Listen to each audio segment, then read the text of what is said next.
ಎಲ್ರಿಗೂ ನಮಸ್ಕಾರ. Welcome back to Suhasini life style. Time ಈಗ 6:35 ಬೆಳಿಗ್ಗೆ. ಸಾಮಾನ್ಯ ಟ್ಯಾಕ್ವಾಂಡೋ ಕ್ಲಾಸ್ಗೆ ಹೋಗಿದ್ದಾನೆ, ಹಸ್ಬೆಂಡ್ ಆಫ್ ಹೋಗಿದ್ದಾರೆ. ಸೊ ಇವತ್ತು ಬಂದು ಗೌರಿ ಹಬ್ಬ. ಸೊ ಇವಾಗ ಬೆಳಿಗ್ಗೆಯಿಂದನೇ ನಾನು ವ್ಲಾಗ್ನ ಶುರು ಮಾಡಿದ್ದೀನಿ. ಸೊ ಬನ್ನಿ ಫ್ಯಾಮಿಲಿ, ಇವತ್ತಿನ ವ್ಲಾಗ್ನ ಶುರು ಮಾಡೋಣ. ವ್ಲಾಗ್ ಸ್ವಲ್ಪ like, comment, share and subscribe. ಇವತ್ತು ಹೇಗೆ ಹೋಗುತ್ತೆ ಒಂದಿನ ಅನ್ನೋದನ್ನು ನಿಮ್ಮ ಜೊತೆಗೂ ನಾನು ಶೇರ್ ಮಾಡ್ತೀನಿ.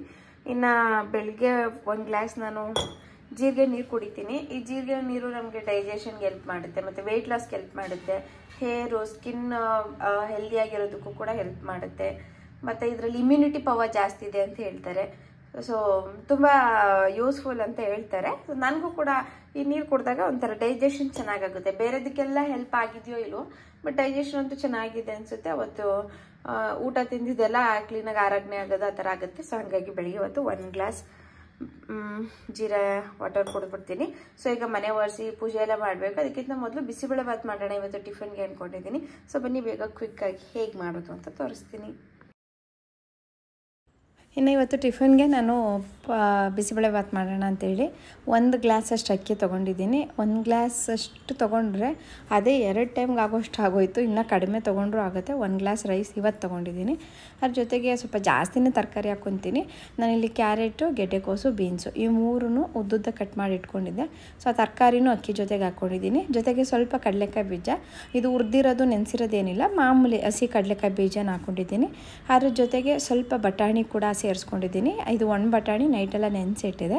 ಇನ್ನು ಅದ್ರ ಜೊತೆಗೆ ನಾನು ಒಂದು ಅರ್ಧ ಅಥವಾ ಮುಕ್ಕಾಲು ಗ್ಲಾಸಷ್ಟು ತೊಗರಿಬೇಳೆ ಕೂಡ ತೊಗೊಂಡಿದ್ದೀನಿ. ಬಿಸಿಬೇಳೆ ಬಾತಲ್ಲಿ ಸ್ವಲ್ಪ ಬೇಳೆ ಜಾಸ್ತಿ ಹಾಕಿದಷ್ಟು ರುಚಿ ಚೆನ್ನಾಗಾಗುತ್ತೆ. ಸೊ ಇದಿಷ್ಟನ್ನು ಚೆನ್ನಾಗಿ ತೊಳೆದು ಇದಕ್ಕೆ 1 ಗ್ಲಾಸ್ ರೈಸು ಮತ್ತು 1 ಮುಕ್ಕಾಲು ಗ್ಲಾಸು ಬೇಳೆ ಇರೋದ್ರಿಂದ ನಾನು 4 ಗ್ಲಾಸಷ್ಟು ನೀರು ಹಾಕಿ, ಸ್ವಲ್ಪ ನೀರು ಜಾಸ್ತಿನೇ ಹಾಕ್ಕೊಂಡಿದ್ದೀನಿ, ಹಾಕಿ ವಿಷಿಲ್ ಬರೋದಕ್ಕೆ ಅಂತ ಇಟ್ಟಿದ್ದೀನಿ. 3 ವಿಷಿಲ್ ಬರೆಸ್ತೀನಿ. ರೈಸು ಮತ್ತು ಬೇಳೆ, ತರಕಾರಿ ಎಲ್ಲದನ್ನೂ ಸರಿಯಾಗುತ್ತೆ ಅಂದ್ಬಿಟ್ಟು 3 ವಿಷಿಲ್ ಬರೆಸ್ತೀನಿ. ವಿಷಿಲ್ ಬರೋದಕ್ಕೆ ಅಂತ ಇಟ್ಬಿಟ್ಟು ಇನ್ನು ಅಷ್ಟರಲ್ಲಿ ನಾನು ಈರುಳ್ಳಿ, ಟೊಮೊಟೊ ಎಲ್ಲ ಕಟ್ ಮಾಡ್ಕೊತಾ ಇದ್ದೆ. ಬಿಸಿಬೇಳೆ ಬಾತ್ ಅಂದರೆ ನನಗೆ ಥರ ಫೇವ್ರೇಟ್ ಇದು. ಅದರಲ್ಲೂ ನಮ್ಮ ಅಮ್ಮ ಮಾಡೋ ಸಿಕ್ಕಾಪಟ್ಟೆ ಇಷ್ಟ ಆಗುತ್ತೆ. ನಮ್ಮನೆ ಒಂಥರ ಡಿಫ್ರೆಂಟಾಗಿ ಟೇಸ್ಟ್ ಬರುತ್ತೆ ಅವ್ರ ಕೈಲೇ. ಅಂದರೆ ಪ್ರೋಸೆಸ್ ಒಂದೇ ಇರ್ಬೋದು, ಒಂದೇ ರೀತಿ ಅಡುಗೆ ಮಾಡ್ಬೋದು, ಆದರೆ ಒಬ್ಬೊಬ್ರ ಕೈಲಿ ಒಂದೊಂದು ರೀತಿ ಅಡುಗೆ ಆಗುತ್ತೆ ಆ ಥರ. ಸೊ ಅವ್ರು ಮಾಡೋದು ಸ್ವಲ್ಪ ಬೇರೆ ಥರನೇ ಇರುತ್ತೆ, ನಾನು ಮಾಡೋದು ಸ್ವಲ್ಪ ಬೇರೆ ಥರನೇ ಬರುತ್ತೆ. ಬಟ್ ನಮ್ಮ ಮನೆಯಲ್ಲಿ ನನ್ನ ಹಸ್ಬೆಂಡ್ಗೆ ಸಾಮಾನ್ಯಗೆ ನಾನು ಮಾಡೋ ಬಿಸಿಬೇಳೆ ಬಾತ್ ಇಷ್ಟ ಆಗುತ್ತೆ, ಬಟ್ ನನಗೆ ನಮ್ಮಮ್ಮ ಮಾಡೋದು ಇಷ್ಟ ಆಗುತ್ತೆ. ಇನ್ನು ಬಿಸಿಬೇಳೆ ಬಾತ್ ಮಾಡ್ಬೇಕಾದ್ರೆ ಸ್ವಲ್ಪ ಚಿಕ್ಕ ಈರುಳ್ಳಿ ಬರುತ್ತಲ್ಲ, ಸಣ್ಣ ಈರುಳ್ಳಿ, ಅದನ್ನ ಹಾಕ್ಕೊಳ್ಳಿ. ಅದು ಅಷ್ಟೇ ನಿಮ್ಗೆ ತುಂಬ ಒಳ್ಳೆ ರುಚಿ ಕೊಡುತ್ತೆ. ಬಿಸಿಬೇಳೆ ಬಾತ್ ಎಕ್ಸ್ಟ್ರಾ ಟೇಸ್ಟ್ ಮಾಡಿಕೊಡುತ್ತೆ ಸಣ್ಣ ಈರುಳ್ಳಿ ಹಾಕ್ಕೊಂಡ್ರೆ. ಇನ್ನು ಇವತ್ತು ಗೌರಿ ಹಬ್ಬ ಆಗಿರೋದ್ರಿಂದ ನಮ್ಮನೆಯಲ್ಲಿ ಅಂಥ ವಿಶೇಷ ಏನಿಲ್ಲ. ಅಂದರೆ ಗೌರಿ ಹಬ್ಬ ಹೀಗೆ ಮಾಡ್ತೀವಿ ಹಾಗೆ ಮಾಡ್ತೀವಿ ಅಂಥೇಳಿ ನಮಗೆ ಗಣೇಶ ಕೂರಿಸೋದು ಅಥವಾ ಗೌರಿ ಕೂರಿಸೋದು ಅದೆಲ್ಲ ಏನೂ ಪದ್ಧತಿ ಇಲ್ಲ. ನಮ್ಮ ಅತ್ತೆ ಮನೇಲಾಗಿರ್ಬೋದು, ನಮ್ಮ ತಾಯಿ ಮನೇಲಾಗಿರ್ಬೋದು. ಹಾಗಾಗಿ ನಾವೇನು ಹಬ್ಬ ಅಂತ ಸ್ಪೆಷಲ್ ಅಂತ ಏನೂ ಮಾಡೋದಿಲ್ಲ. ಮಾಮೂಲಿ ಪೂಜೆ ಮಾಡ್ತೀವಿ, ಡೈಲಿ ಹೇಗೆ ಪೂಜೆ ಮಾಡ್ತೀವಿ ಅದೇ ರೀತಿ ಪೂಜೆ ಒಂದು ಮಾಡ್ಕೊತೀನಿ ಅಷ್ಟೇ. ಅವತ್ತು ಹಬ್ಬ ಅನ್ನೋದು ಒಂದು ಫೀಲ್ ಅಷ್ಟೇ. ಇನ್ನು ಅದ್ಬಿಟ್ಟು ಗೌರಿ ಹಬ್ಬ ದಿನ ಅದ್ಬಿಟ್ಟು ಬೇರೆ ಏನು ಅಂತ ಸ್ಪೆಷಲ್ ಎಲ್ಲ ಏನು. ಇನ್ನು ನಾನು ಬಾಣಲಿಯಲ್ಲಿ ಒಂದು ಸ್ವಲ್ಪ ಎಣ್ಣೆ ಹಾಕ್ಕೊತಾ ಇದ್ದೀನಿ. ಎಣ್ಣೆ ಕಾದಿದ್ದಕ್ಕೆ ಜಜ್ಜಿರೋ ಬೆಳ್ಳುಳ್ಳಿ ಹಾಕ್ಕೊತಾ ಇದ್ದೀನಿ. ಬೆಳ್ಳುಳ್ಳಿ, ಒಣಮೆಣ್ಸಿನ್ಕಾಯಿ, ಸಾಸಿವೆ, ಕರಿಬೇವಿನ ಸೊಪ್ಪು ಇದಿಷ್ಟು ಹಾಕ್ಕೊಂಡು ಒಗ್ಗರಣೆ ಮಾಡ್ಕೊಳಕ್ಕೆ ರೆಡಿ ಮಾಡ್ತಾಯಿದ್ದೆ. ಒಂದು ಕಡೆ ಕುಕ್ಕರ್ ಕೂಡ ವಿಷಿಲ್ ಬರ್ತಾಯಿತ್ತು. ಸೊ ಇದು ಈಸಿ ವೇ. ಕುಕ್ಕರಲ್ಲಿ ತರಕಾರಿ ಎಲ್ಲ ಒಟ್ಟಿಗೆ ಬೇಯಿಸ್ಕೊಳ್ಳೋದು, ಇಲ್ಲಿ ಒಗ್ಗರಣೆ ಮಾಡ್ಬಿಟ್ಟು ಅದನ್ನು ಮಿಕ್ಸ್ ಮಾಡ್ಕೊಳ್ಳೋದು ಒಂದು ಈಸಿ ವೇ. ಬಿಸಿಬೇಳೆ ಬಾತ್ ಅಂದರೆ ಸ್ವಲ್ಪ ಪ್ರೋಸೆಸ್ ಜಾಸ್ತಿ ಅಂತ ಅನಿಸುತ್ತೆ, ಬಟ್ ಈ ಥರನೂ ಮಾಡ್ಕೊಳ್ಳಿ. ಒಂದು ಸತಿ ಟ್ರೈ ಮಾಡಿ, ತುಂಬ ಈಸಿ ಅನಿಸುತ್ತೆ, ಬೇಗನೂ ಆಗೋಯ್ತು ಅನಿಸುತ್ತೆ. ಈಗ ನಾನೇನು ಸಾಸಿವೆ ಕರಿಬೇವೆಲ್ಲ ಒಗ್ಗರಣೆ ಮಾಡಿದ್ದೆ, ಅದಕ್ಕೆ ಈರುಳ್ಳಿ ಹಾಕ್ಕೊಂಡಿದ್ದೀನಿ. ದಪ್ಪ ಈರುಳ್ಳಿ, ಸಣ್ಣ ಈರುಳ್ಳಿ 2 ಹಾಕಿದ್ದೀನಿ. ಅದ್ರ ಜೊತೆಗೆ ಸ್ವಲ್ಪ ಈರುಳ್ಳಿ ಫ್ರೈ ಆಗಿದೆ ಅಂದಾಗ ಒಂದು 3 ಟೊಮೊಟೊ ಮತ್ತು ಉಪ್ಪು, ಏಕೆಂದರೆ ನಾನು ಅಕ್ಕಿಗೆ ಉಪ್ಪು ಹಾಕಿಲ್ಲ, ಹಾಗಾಗಿ ಒಂದು 3 ಟೊಮೊಟೊ ಜೊತೆಗೆ ಉಪ್ಪು ರುಚಿಗೆ ಎಷ್ಟು ಬೇಕೋ ಅಷ್ಟು ಉಪ್ಪನ್ನ ಇಲ್ಲೇ ಸೇರಿಸ್ಬಿಟ್ಟಿದ್ದೀನಿ. ನೀವು ಅಕ್ಕಿ ಜೊತೆಗೇ ಉಪ್ಪು ಸೇರಿಸ್ಬಿಟ್ರೆ ಅದು ಸರಿಯಾಗಿ ಬೇಯಲ್ಲ ತರಕಾರಿಗಳೆಲ್ಲ ಅಂತ ನಾನು ಉಪ್ಪೇನು ಸೇರಿಸಿಲ್ಲ. ಈಗ ಇದು ಟೊಮೊಟೊ ಚೆನ್ನಾಗಿ ಸ್ಮ್ಯಾಶ್ ಆಗಿ ಚೆನ್ನಾಗಿ ಬೇಯಬೇಕು.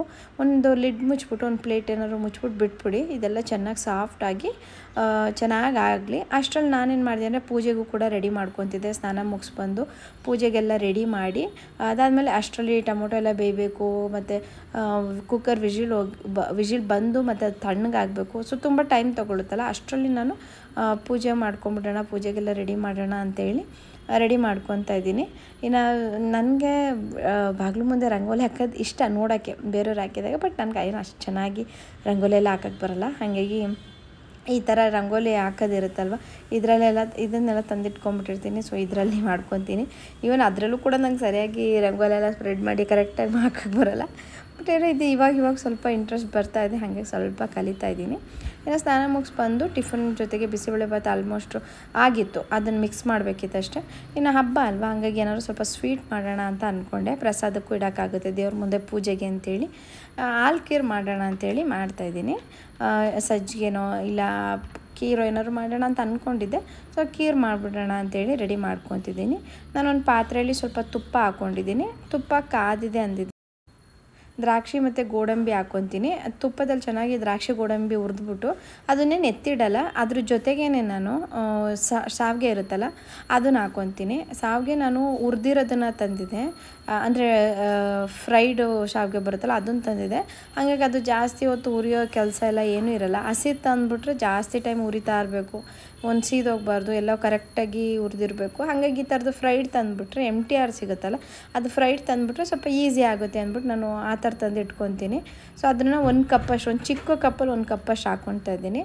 ಮತ್ತು ಇನ್ನೊಂದು ಕಡೆ ನಾನು ಸಬ್ಬಕ್ಕಿನ ಕೂಡ ಒಂದು ಅರ್ಧ ಗಂಟೆ ನೆನೆಸಿಟ್ಟು ಅದನ್ನು ಬೇಯೋದಕ್ಕೆ ಅಂತ ಇಟ್ಟಿದ್ದೆ ಪಕ್ಕದಲ್ಲಿ. ಅದನ್ನು ಬೇಯಿಸಿ ಅದನ್ನು ಕೂಡ ಇದಕ್ಕೆ ಹಾಕ್ಕೋಣ ಅಂತೇಳಿ ಹಾಗೆ ಶಾವಿಗೆ ಸ್ವಲ್ಪನೇ ಹಾಕಿದ್ದೀನಿ. ಶಾವಿಗೆ ಖೀರ್ ಮಾಡ್ಬೇಕಾದ್ರೆ ಸ್ವಲ್ಪ ಸಬ್ಬಕ್ಕಿನೂ ಹಾಕ್ಕೊಂಡ್ರೆ ಅದು ಕ್ವಾಂಟಿಟಿ ಜಾಸ್ತಿ ಆಗುತ್ತೆ, ಮತ್ತು ರುಚಿನೂ ಅಷ್ಟೇ ಬೇರೆ ಥರನೇ ಇರುತ್ತೆ, ಚೆನ್ನಾಗಿ ಬರುತ್ತೆ. ಸೊ ಇಲ್ಲಿ ದ್ರಾಕ್ಷಿ ಗೋಡಂಬಿ ಮತ್ತು ಶಾವಿಗೆ ಇದಿಷ್ಟನ್ನು ಹಾಕಿ ಚೆನ್ನಾಗಿ ತುಪ್ಪದಲ್ಲಿ ಫ್ರೈ ಮಾಡ್ಕೊತಾ ಇದ್ದೀನಿ. ಈಗ ಇದಕ್ಕೆ ಬೇಯಿಸಿಟ್ಟಿರೋ ಸಬ್ಬಕ್ಕಿ ಕೂಡ ಹಾಕ್ಕೊತಿದ್ದೀನಿ. ಒಂದು ಅರ್ಧ ಗಂಟೆ ನೆನೆಸಿ ಒಂದು 10 ನಿಮಿಷ ಸ್ಟವ್ ಮೇಲೆ ಇಟ್ಟು ಕಡಿಮೆ ಉರಿನಲ್ಲಿ ಬೇಯಿಸ್ಕೊಂಡ್ರೆ ಆಯಿತು. ಅದು ಬೇಗನೆ ಸಾಫ್ಟ್ ಆಗಿಬಿಡುತ್ತೆ. ಅದ್ರ ಜೊತೆಗೆ ಸೇರಿಸ್ಕೊತಾ ಇದ್ದೀನಿ. ಈಗ ಹಾಲು ಹಾಕ್ತಿದ್ದೀನಿ, ಒಂದು ಅರ್ಧ ಲೀಟರಷ್ಟು ಹಾಲು, ಹಸಿ ಹಾಲು, ಕಾಯಿಸಿರೋದೇನು ಹಾಕ್ತಿಲ್ಲ, ಹಾಗೆ ಹಸಿ ಹಾಲನ್ನ ಡೈರೆಕ್ಟಾಗಿ ಹಾಕ್ತಿದ್ದೀನಿ. ಈಗ ಆಲ್ಮೋಸ್ಟ್ ಡನ್, ಇದು ರೆಡಿ ಆಗಿದೆ. ಈಗ ಇದಕ್ಕೆ ಸ್ವಲ್ಪ ಏಲಕ್ಕಿ ಪುಡಿ ಮತ್ತು ಸ್ವಲ್ಪ ಸಕ್ಕರೆ ರುಚಿಗೆ ಎಷ್ಟು ಬೇಕು ಸೇರಿಸ್ಕೊಂಡ್ರೆ ಖೀರ್ ರೆಡಿ ಆಗುತ್ತೆ. ಇನ್ನು ಇನ್ನೊಂದು ಕಡೆ ಬಿಸಿಬೇಳೆಭಾತ್ ಕೂಡ ರೆಡಿಯಾಗಿತ್ತು. ಟೊಮೊಟೊ ಎಲ್ಲ ಚೆನ್ನಾಗಿ ಸ್ಮ್ಯಾಶ್ ಆದಂಗೆ ಬೆಂದಿತ್ತು. ಈಗ ಇದಕ್ಕೆ ಸ್ವಲ್ಪ ಹುಣ್ಸೆಹಣ್ಣು ರಸ ಮತ್ತು ಒಂದೆರಡು MTR ಬಿಸಿಬೇಳೆಭಾತ್ ಪೌಡರ್ ಪುಡಿ ಹಾಕ್ಕೊಂಡಿದ್ದೀನಿ. ನೀವು ಮನೇಲಿ ಹೋಮ್ ಮೇಡ್ ಇದ್ದರೆ 2 ರಿಂದ 3 ಸ್ಪೂನಷ್ಟು ಬೇಕಾಗುತ್ತೆ. ಈಗ ಇದಕ್ಕೆ ಆಗಲೇ ಹೇಳ್ದಂಗೆ ಖೀರು ಅಥವಾ ಸ್ವೀಟ್ ಏನೇ ಮಾಡಬೇಕಾದ್ರೂ ಸ್ವಲ್ಪ ಏಲಕ್ಕಿ ಪುಡಿ ಅದು ಯೂಸ್ ಮಾಡಲೇಬೇಕು, ಆವಾಗ ಮಾತ್ರ ಘಮ ಘಮ ಅಂತ ಫ್ಲೇವರ್ ಬರ್ತಾ ಇರುತ್ತೆ. ಸ್ವೀಟ್ ಮಾಡ್ತಾಯಿದ್ದೀವಿ ಏನೋ ಸಿಹಿ ಮಾಡ್ತಾಯಿದ್ದಾರೆ ಮನೇಲಿ ಅಂತ ಅನಿಸುತ್ತೆ. ಹಾಗಾಗಿ ಇದಕ್ಕೆ ಸ್ವಲ್ಪ ಏಲಕ್ಕಿ ಪುಡಿ ಮತ್ತು ರುಚಿಗೆ ಎಷ್ಟು ಬೇಕು ಸಕ್ಕರೆ ಸೇರಿಸಿದ್ದೀನಿ. ಖೀರ್ ರೆಡಿಯಾಗಿದೆ. ಇನ್ನು ಈ ಕಡೆ 2 ಒಟ್ಟೊಟ್ಟಿಗೆ ಮಾಡ್ಕೊತಿದ್ದೆ. ಈ ಕಡೆ ನೋಡಿ ತರಕಾರಿನ 3 ವಿಷಿಲ್ ಬರ್ಸಿದ್ದೀನಿ. ರೈಸು ಮತ್ತು ತರಕಾರಿ, ಬೇಳೆ, ಕಡಲೆಕಾಯಿ ಬೀಜ, ಬಟಾಣಿ ಇದಿಷ್ಟನ್ನು ಹಾಕಿ ವಿಷಿಲ್ ಬರ್ಸಿದ್ದು ಬಿಸಿಬೇಳೆಭಾತ್ಗೆ. ಈಗ ಇದಕ್ಕೆ ನಾವೇನು ರೆಡಿ ಮಾಡ್ಕೊಂಡಿದ್ವಿ, ಈರುಳ್ಳಿ, ಟೊಮೊಟೊ, ಹುಣ್ಸೆಹಣ್ಣು ರಸ, ಬಿಸಿಬೇಳೆಭಾತ್ ಹಾಕಿರೋ ಗೊಜ್ಜು ಥರ ರೆಡಿಯಾಗಿದ್ದೆಲ್ಲ ಇದನ್ನು ಅದಕ್ಕೆ ಮಿಕ್ಸ್ ಮಾಡಿ ಸ್ವಲ್ಪ ಕಾಯಿ ತುರಿ, ಕೊಬ್ಬರಿ ತುರಿ ಎರಡೂ ಹಾಕಿದ್ದೀನಿ ನಾನು. ಅದ್ರ ಜೊತೆಗೆ ಕೊತ್ತಂಬರಿ ಸೊಪ್ಪು ಹಾಕಿ ಮಿಕ್ಸ್ ಮಾಡಿದ್ರೆ ಬಿಸಿಬೇಳೆಭಾತ್ ರೆಡಿ ಆಗಿಬಿಡುತ್ತೆ. ಈಸಿ ವೇ ಇದು. ಒಂದು ಕುಕ್ಕರಲ್ಲಿ ವಿಷಿಲ್ ಬರ್ಸೋದು, ಇನ್ನೊಂದು ಕಡೆ ಮಾಮೂಲಿ ಗೊಜ್ಜು ಮಾಡೋ ಥರ ಮಾಡಿಕೊಂಡು ಮಿಕ್ಸ್ ಮಾಡೋದು. ಈ ಥರ ಮಾಡಿದ್ರೆ ಟೈಮ್ ಕೂಡ ಸೇವ್ ಆಗುತ್ತೆ ಮತ್ತು ಈಸಿ ಅನಿಸುತ್ತೆ. ಬಿಸಿಬೇಳೆಭಾತ್ ಅಂದ ತಕ್ಷಣ ರಿಸ್ಕ್, ಅಯ್ಯೋ ಯಾರು ಮಾಡ್ತಾರೆ ಅಂದ್ಕೊತೀವಲ್ಲ, ಬಟ್ ಈ ರೀತಿ ಮಾಡಿದಾಗ ಸ್ವಲ್ಪ ಈಸಿ ಅನಿಸುತ್ತೆ. ಸೊ ಟಿಫನ್ದಾಯಿತು, ಪ್ರಸಾದಕ್ಕೂ ಕೂಡ ಖೀರ್ ಕೂಡ ರೆಡಿ ಮಾಡಿಕೊಂಡೆ. ಇನ್ನು ಅದಾದಮೇಲೆ ಪೂಜೆಗೆ ಅಂತ ರೆಡಿ ಮಾಡ್ಕೊತಾ ಇದ್ದೀನಿ. ಹಿಂದಿನ ದಿನವೇ ದೇವ್ರ ಸಾಮಾನೆಲ್ಲ ತೊಳೆದು ದೇವ್ರ ಮನೆಯೆಲ್ಲ ಕ್ಲೀನ್ ಮಾಡಿ ಇಟ್ಕೊಂಡಿರ್ತಿದ್ದೆ. ಯಾಕೆಂದರೆ ಅವತ್ತು ಶುಕ್ರವಾರ ಆಗಿತ್ತು. ಶುಕ್ರವಾರ ದಿವಸ ದೇವ್ರ ಸಾಮಾನೆಲ್ಲ ತೆಗಿಯಂಗಿಲ್ವಲ್ಲ, ಹಾಗಾಗಿ ಹಿಂದಿನ ದಿವಸನೇ ರೆಡಿ ಮಾಡ್ಕೊಂಡಿದ್ದೆ. ಇವತ್ತು ಗೌರಿ ಹಬ್ಬ. ವಿಶೇಷ ಏನು ಅಂದರೆ ಹಬ್ಬ ಅನ್ನೋದೊಂದು ಫೀಲ್ ಅಂತ ಅಷ್ಟೇ. ಅದು ಬಿಟ್ಟು ಬೇರೆ ನಮ್ಮ ಮನೇಲೇನು ಅಂತ ವಿಶೇಷವಾಗಿ ಬೇರೆ ಥರನೇ ಪೂಜೆ ಅಥವಾ ಬೇರೆ ಇನ್ನೇನೋ ಇಟ್ಟು ಪೂಜೆ ಮಾಡ್ತೀವಿ ಆ ಥರದ್ದೆಲ್ಲ ಏನೂ ಇಲ್ಲ. ಮಾಮೂಲಿ ದಿನಾಗಲೂ ಹೇಗೆ ಪೂಜೆ ಮಾಡ್ತೀವಿ ಅದೇ ರೀತಿಯೇ ಇರುತ್ತೆ. ಬೇರೆ ಏನು ಎಕ್ಸ್ಟ್ರಾ ಚೇಂಜಸ್ ಅಂತ ಯಾವುದೂ ಇರೋದಿಲ್ಲ. ಹಬ್ಬ ಅನ್ನೋದೊಂದು ಫೀಲ್ ಅಷ್ಟೇ. ಇನ್ನು ಪೂಜೆಗೆಲ್ಲ ರೆಡಿ ಮಾಡಿಕೊಂಡು ಪೂಜೆ ಮಾಡಿ ನಾನು ಕೂಡ ಕೆಲಸಕ್ಕೆ ಕೊಡಬೇಕಿತ್ತು. ಅವತ್ತು ರಜೆ ಇಲ್ಲದೆ ಇರೋ ಕಾರಣ ಎಲ್ಲರೂ ಸಾಮಾನ್ಯಕ್ಕೆ ಮಾತ್ರ ಸ್ಕೂಲ್ ರಜೆ ಇದ್ದಿದ್ದು ಅಷ್ಟೇ. ಹಾಗಾಗಿ ನಾವಿಬ್ಬರು ಕೆಲಸಕ್ಕೆ ಹೋಗಬೇಕಿತ್ತು. ಹಾಗಾಗಿ ಬೇಗ ಪಟ್ ಅಂತ ಎಷ್ಟು ಬೇಗ ಆಗುತ್ತೋ ಅಷ್ಟು ಬೇಗ ಕೆಲಸಗಳನ್ನ ಮುಗಿಸ್ಕೊತಾ ಇದ್ದೀನಿ. ಇನ್ನು ಪೂಜೆಗೆ ರೆಡಿ ಮಾಡೋದು ಒಂಥರ ಖುಷಿ. ಯಾಕೆಂದರೆ ಆದಷ್ಟು ನಾನು ಬೆಳಗ್ಗೆ ಟೈಮ್ ಹೋಗ್ಬೇಕಾದ್ರೇ ಪೂಜೆ ಮಾಡಿಬಿಟ್ಟೇ ಹೋಗ್ತೀನಿ. ಎಷ್ಟೇ ಲೇಟ್ ಆಗಿರಲಿ ನಾನು ಬೆಳಿಗ್ಗೆನೇ ಪೂಜೆ ಮುಗಿಸ್ಬಿಟ್ಟು ನಾನು ಕೆಲಸಕ್ಕೆ ಹೋಗ್ತೀನಿ. ಯಾಕೆಂದರೆ ಸಂಜೆ ಬಂದಮೇಲೆ ನನಗೆ ಆ ಫ್ರೆಶ್ನೆಸ್ ಇರೋಲ್ಲ ಮತ್ತು ಎನರ್ಜಿನೂ ಇರೋಲ್ಲ. ಒಂಥರ ಸುಸ್ತು ಥರ ಅನಿಸ್ತಾ ಇರುತ್ತೆ. ಅಥವಾ ಅಯ್ಯೋ ಬಿಡು ಆಮೇಲೆ ಮಾಡ್ಕೊಳ್ಳೋಣ ಅನ್ನೋ ಥರ ಇರುತ್ತೆ ಕೆಲಸಗಳನ್ನೇ. ಸೊ ನನಗೆ ಆ ಥರ ಇಷ್ಟ ಇಲ್ಲ. ಬೆಳಿಗ್ಗೆ ಸ್ನಾನ ಮುಗಿಸಿ ಬಂದ ತಕ್ಷಣ ಪೂಜೆ ಮುಗಿಸ್ಬಿಟ್ಟೆ ಬೆಳಗ್ಗೆ ಹೊತ್ತು ಪೂಜೆ ಮಾಡಿ ದೀಪ ಹಚ್ಬಿಟ್ಟೆ ಹೋಗ್ತೀನಿ. ಅದೊಂಥರ ನನಗೆ ಖುಷಿ, ಒಂದು ಪಾಸಿಟಿವ್ ಎನರ್ಜಿ ಜೊತೆಗೆ ಆಚೆ ಹೋಗ್ತಾ ಇದ್ದೀನಿ ಅನ್ನೋ ಥರ ಇರುತ್ತೆ. ಹಾಗಾಗಿ ಇನ್ನು ದೇವ್ರ ಸಾಮಾನೆಲ್ಲ ಹಿಂದಿನ ದಿನವೇ ತೊಳೆದಿಟ್ಕೊಂಡ್ಬಿಡೋದ್ರಿಂದ ಇವಾಗ ಸ್ವಲ್ಪ ಈಸಿ ಆಗುತ್ತೆ. ಏನಿಲ್ಲ, ಹೂವು ಹಾಕ್ಬಿಟ್ಟು ಪೂಜೆ ಮಾಡ್ಕೊಳ್ಳೋದಷ್ಟೇ. ಇನ್ನು ಇವತ್ತೇ ದೇವ್ರ ಸಾಮಾನೆಲ್ಲ ತೊಳಿಬೇಕು ಅಂದರೆ ಒಂದು ಅರ್ಧ ಗಂಟೆ ಬೇಗ ಎದ್ದೊಳ್ಬೇಕು. ಮನೆ ಒರೆಸಿ, ಕಸ ಗುಡಿಸಿ, ಮನೆ ಒರೆಸಿ ಇದೆಲ್ಲ ಮಾಡೋದಿರುತ್ತಲ್ಲ, ಹಾಗಾಗಿ ಸ್ವಲ್ಪ ಬೇಗ ಎದ್ದೊಳ್ಬೇಕಾಗುತ್ತೆ. ಬಟ್ ಹಿಂದಿನ ದಿನ ಮಾಡ್ಕೊಂಬಿಟ್ರೆ ಸ್ವಲ್ಪ ಕೆಲಸ ಈಸಿ ಆಗುತ್ತೆ ಅಂತ ಅಷ್ಟೇ.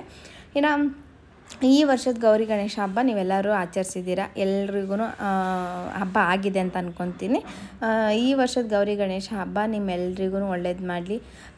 ತಾಯಿ ಗೌರಿ ಮತ್ತು ಗಣಪ ಇಬ್ಬರೂ ನೀವು ಅಂದ್ಕೊಂಡಿರೋ ಎಲ್ಲ ಕೆಲಸನೂ ಆಗೋ ಥರ ಮಾಡಲಿ, ಎಲ್ರಿಗೂ ಒಳ್ಳೇದು ಮಾಡಲಿ. ಎಲ್ರಿಗೂ ಏನೇನು ಅಂದ್ಕೊಂಡಿದ್ದೀರ ಅದಷ್ಟು ಸಿಗಲಿ, ಅದಷ್ಟು ಆಗಲಿ ಅಂತ ನಾನು ಕೂಡ ದೇವ್ರ ಹತ್ರ ಬೇಡ್ಕೊತೀನಿ. ಇನ್ನು ಈ ರೀತಿ ಪೂಜೆಗೆ ರೆಡಿ ಮಾಡ್ಕೊಂಡಿದ್ದಾಯಿತು.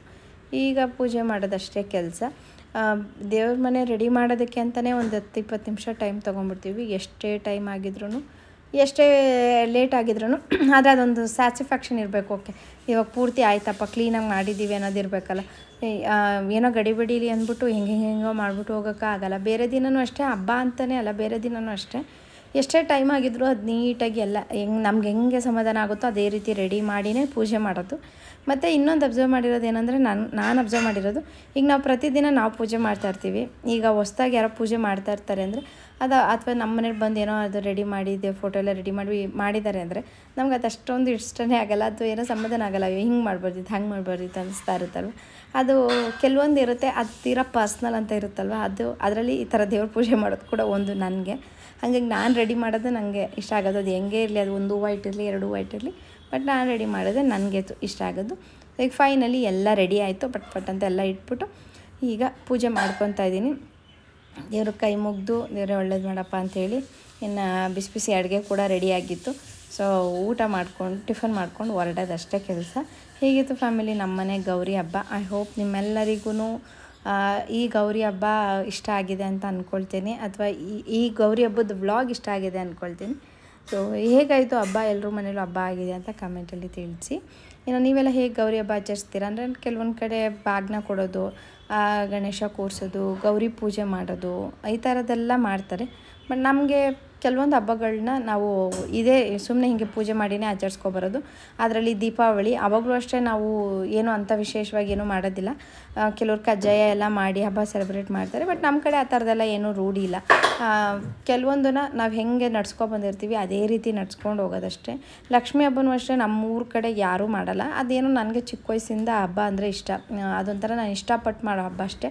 ಹಾಗಾಗಿ ಅದನ್ನು ಸೆಲೆಬ್ರೇಟ್ ಮಾಡೋದು.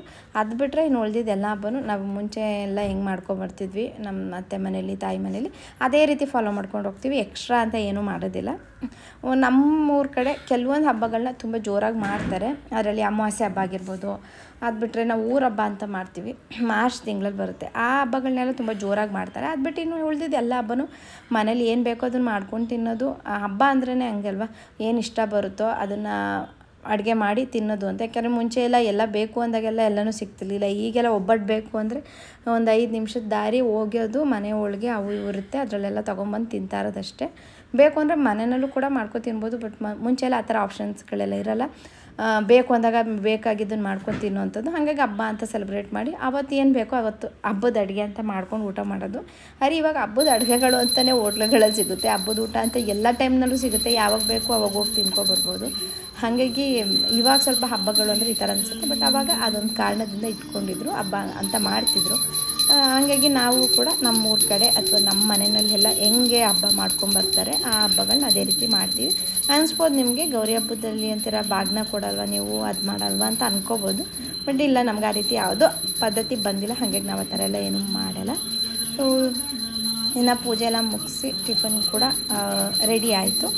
ಸೊ ಹೀಗಿತ್ತು ನಮ್ಮನೆ ಬೆಳಿಗ್ಗೆಯ ಪೂಜೆ. ಇನ್ನು ಸಾಮಾನ್ಯವನ್ನು ರೆಡಿ ಆಗಿಬಿಟ್ಟಿದೆ. ಅವ್ನು ಸ್ಕೂಲ್ ರಜೆ ಇದ್ದಿದ್ದರಿಂದ ಇವ್ರಿಗೇನು ಖುಷಿ ಅಂದರೆ ಹಬ್ಬಗಳಲ್ಲಿ ರಜೆ ಸಿಗುತ್ತೆ ಅಂತ. ಮತ್ತು ಓದ್ಕೊ ಅನ್ನೋದಿಲ್ಲ, ಹೋಮ್ವರ್ಕ್ ಮಾಡಿಸೋದಿಲ್ಲ. ಅವತ್ತು ಹಬ್ಬ ಅಂತ ನಾವು ಆಯಿತು ಬಿಡು ಅಂದ್ಕೊಂಡಿರ್ತೀವಿ. ಹಾಗಾಗಿ ಅದೊಂಥರ ಖುಷಿ, ಹಬ್ಬ ಅಂತ. ಅವ್ನು ಕೂಡ ಪೂಜೆ ಎಲ್ಲ ಮಾಡಿ ಏನಕ್ಕೆ ಬರ್ತಾನೋ ಇಲ್ಲೋ, ಪೂಜೆ ಮಾಡೋ ಟೈಮಿಗೆ ಮಾತ್ರ ಬಂದುಬಿಡ್ತಾನೆ. ಅದಕ್ಕಿಂತ ಮುಂಚೆ ಆರಾಮಾಗಿ ಫೋನ್ ನೋಡಿಕೊಂಡು ಅದು ಇದು ಇಟ್ಕೊಂಡು ಕೂತಿರ್ತಾನೆ. ಬಟ್ ಹಬ್ಬದ ಟೈಮ್ ಪೂಜೆ ಟೈಮ್ ಕರೆಕ್ಟಾಗಿ ಬಂದು ಪೂಜೆ ಅಂತೂ ಒಂದು ಮಾಡ್ತಾನೆ. ಸೊ ಅದೆಲ್ಲ ನೋಡೋಕ್ಕೆ ಖುಷಿ, ಅವನು ಆ ಥರ ಎಲ್ಲ ಪೂಜೆ ಮಾಡೋದು ಅದೆಲ್ಲ ನೋಡೋಕ್ಕೆ ಖುಷಿ. ಪೂಜೆ ಎಲ್ಲ ಆಯಿತು. ಏನಾಗಲೇ ಹೇಳ್ದಂಗೆ ಟಿಫನ್ ಕೂಡ ರೆಡಿ ಆಗಿತ್ತು ಆಲ್ರೆಡಿ. ಬಿಸಿಬೇಳೆ ಬಾತು ಮತ್ತು ಖೀರು ಮಾಡಿದ್ದೆ. ಬೆಳಿಗ್ಗೆ ಟಿಫನ್ಗೆ ಪರ್ಫೆಕ್ಟಾಗಿತ್ತು. ಒಂದು ಬಿಸಿಬೇಳೆ ಬಾತ್ ಜೊತೆಗೆ ಕಾಂಬಿನೇಷನ್ನು ಖೀರು, ಸ್ವೀಟ್ ಮಾಡಿರೋದು. ಸಾಮಾನ್ಯನೂ ತುಂಬ ಇಷ್ಟಪಡ್ತಿದ್ದೆ. ಸೊ ನಾನು ಖೀರು ಮಾಡೋದು ಇದೇ ರೀತಿ, ಅದ್ರ ಜೊತೆಗೆ ಸಬ್ಬಕ್ಕಿ ಹಾಕಿರೋದ್ರಿಂದ ಈ ಸತಿ ಇನ್ನೂ ರುಚಿ ಜಾಸ್ತಿ ಆಗಿತ್ತು. ನೀವು ಕೂಡ ಟ್ರೈ ಮಾಡಿ ಅಥವಾ ಹೀಗೆ ಅಡುಗೆ ಮಾಡ್ತೀರಾ ನಿಮ್ಮ ಮನೇಲಿ ಕೂಡ. ಯಾಕಂದರೆ ತುಂಬ ಜನ ಹೇಳ್ತೀರಾ ನಮ್ಮ ಮನೇಲಿ ಕೂಡ ಇದೇ ರೀತಿ ಅಡುಗೆ ಮಾಡ್ತೀವಿ, ನಾವು ಹೀಗೆ ಮಾಡ್ತೀವಿ, ಯಾವ್ದಾದ್ರು ಒಂದು ರೆಸಿಪಿ ಹಾಕ್ದಾಗ ಹೇಳ್ತಾ ಇರ್ತೀರ ನಮ್ಮ ಮನೇಲಿ ಕೂಡ ಅಡುಗೆ ಹಿಂಗೆ ಇರುತ್ತೆ, ಹೀಗೆ ಮಾಡ್ತೀವಿ ನಾವು ಅಂತ. ಆದರೆ ಒಂದೊಂದು ಕಡೆದು ಏನಿರುತ್ತೆ, ಈಗ ಮಂಡ್ಯದ ಹಳ್ಳಿಗಳಲ್ಲೆಲ್ಲ ಆಲ್ಮೋಸ್ಟ್ ಅಡುಗೆಗಳನ್ನೆಲ್ಲ ಹೀಗೆ ಮಾಡಿರ್ತೀವಿ ನಾವು. ಅಥವಾ ಈಗ ಮಂಗಳೂರವ್ರದ್ದು ಯಾವುದೋ ರೆಸಿಪಿ ತೋರಿಸ್ತಾ ಇರ್ತಾರೆ ಅಂದರೆ ನಮ್ಗೆ ಅನಿಸುತ್ತೆ ಇದೇನು ಈ ಥರ ಮಾಡ್ತಿದ್ದಾರಲ್ಲ ಅಂತ. ಯಾಕೆಂದರೆ ನಮ್ಗೆ ಅಲ್ಲಿನ ಅಡುಗೆ ಆಗಲಿ ಅಥವಾ ಅಲ್ಲಿನ ಅಡುಗೆ ಮಾಡೋ ರೀತಿಯಾಗಲಿ ಗೊತ್ತಿರಲ್ಲ, ಹಾಗಾಗಿ ಏನು ಹಿಂಗೆ ಮಾಡ್ತಿದ್ದಾರಲ್ಲ ಅಂತ ಅನಿಸುತ್ತೆ. ಹಂಗೆ ಅಲ್ಲಿ ಬೇರೆ ಕಡೆಯವ್ರಿಗೆ ನಮ್ಮ ಅಡುಗೆ ನೋಡಿದಾಗ ಯಾಕೆ ಇವ್ರು ಹಿಂಗೆ ಮಾಡ್ತಿದ್ದಾರೆ, ಉಪ್ಸಾರು ಒಂದು ಮಾಡ್ತಾರೆ ಬರೀ ನೀರು ಥರನೇ ಇರುತ್ತೆ ಅಂತ ಅನಿಸುತ್ತೆ. ಆದರೆ ನಮ್ಮ ಕಡೆಯವರೇ ಇರ್ತಾರಲ್ಲ ಅವ್ರಿಗೆ ನೋಡಿದಾಗ ಖುಷಿ ಆಗುತ್ತೆ. ನನಗಂತೂ ಆ ರೀತಿ ತುಂಬ ಸತಿ ಫೀಲ್ ಆಗುತ್ತೆ. ಯಾರಾದರೂ ನಮ್ಮ ಥರನೇ ಅಡುಗೆ ಮಾಡ್ತಿದ್ದು ವೀಡಿಯೋಗಳು ನೋಡಿದಾಗ ಅಯ್ಯೋ ನಾವು ಹೀಗೆ ಮಾಡ್ತೀವಲ್ವ ಅಂತ ಅನಿಸುತ್ತೆ. ಸೊ ಆ ರೀತಿ ಅಂದ್ಕೊಂಡು ನೀವು ಕಮೆಂಟಲ್ಲಿ ಕೂಡ ಹೇಳ್ತೀರಾ, ಅದಕ್ಕೆ thank you so much. So ಇದಾಗಿತ್ತು ಇವತ್ತಿನ ವ್ಲಾಗ್, ಹಾಗೆ ಇದಾಗಿತ್ತು ನಮ್ಮ ಟಿಫನ್. ಇವತ್ತಿನ ವ್ಲಾಗ್ನ ನಾನು ಇಲ್ಲಿಗೆ ಎಂಡ್ ಮಾಡ್ತಿದ್ದೀನಿ. ಸೊ ಇವತ್ತಿನ ವ್ಲಾಗ್ ನಿಮಗೆ ಸ್ವಲ್ಪನಾದ್ರೂ ಇಷ್ಟ ಆಗಿದ್ರೆ like, comment, share and subscribe. And ಯಾರೆಲ್ಲ ನೋಡ್ತಿದ್ದೀರಾ, ಸಪೋರ್ಟ್ ಮಾಡ್ತಿದ್ದೀರಾ, ಥ್ಯಾಂಕ್ ಯು ಸೋ ಮಚ್. ಹೀಗೆ ಸಪೋರ್ಟ್ ಮಾಡ್ತೀರಿ.